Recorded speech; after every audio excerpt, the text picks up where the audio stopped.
ஜெய் வராகி. பௌர்ணமி திதியில வர்றது வரலட்சுமி நோன்பு. இந்த வரலட்சுமி நோன்பு பல விதங்கள்ல எல்லாரையும் கூப்பிட்டு சந்தோஷமா, ஆனந்தமா கொண்டாடப்படுற விஷயமாக இருந்தாலும், இந்த வரலட்சுமி நோன்புக்குரிய மறைபொருள் என்ன அப்படிங்கறத இப்ப நம்ம பார்க்க போறோம். ராமகிருஷ்ண பரமஹம்சர் தட்சிணேஸ்வரத்துல தேவிய வழிபடும் பொழுது எப்படி வழிபட்டார்? பலவித சாதனைகள் மூலமா வழிபட்டார், ரூபங்கள் மூலமா வழிபட்டார்.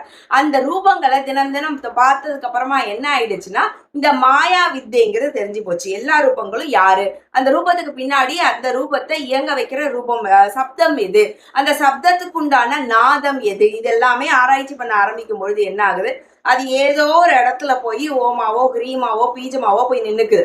இந்த விஷயங்களை ஒரு நாள்ல நீங்க அதை சொல்லும் பொழுது பல மடங்கு அதிகப்படியான பலன்களை ஒரு சிலருக்கு கொடுக்கும் அப்படிங்கிறது ஒரு நியதியா இருக்கு. யார் அந்த ஒரு சிலர்னா, சில இயம நியம ஆச்சன பிராணாயாம பிரத்யாகார தாரண தியானங்களை அந்த நாள்ல யார் ஒழுங்கா கடைபிடிக்கிறாங்களோ அவங்களுக்கு அந்த வாய்ப்பு போகும் அப்படின்னு இருக்கு.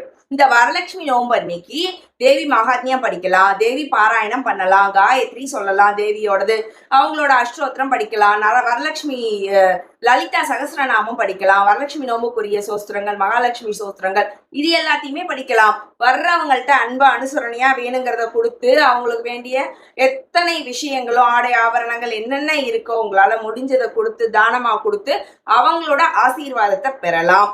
இது எல்லாமே ஒரு வகையா இருந்தாலும் அன்னைக்கு முக்கியமா நீங்க காசிப் பேசக்கூடாது. எந்த விஷயத்துக்குள்ளேயும் அனாவசியமா போய் மூக்கு நுழைக்காம தேவியை மட்டுமே பாராயணம் பண்ணிட்டு இருந்தாலே உங்களுக்கு பலன்கள் அதிகமா கிடைச்சிரும். வரலட்சுமி நோம்பை பொறுத்த வரைக்கும் நீங்க எந்த ரூபத்துல தேவியை வழிபடுறீங்களோ அந்த ரூபத்துல தேவி உங்களுக்கு வருஷம் பூரா கூடவே வருவாங்க. அவ்வளவுதான். ஜெய் வரகி.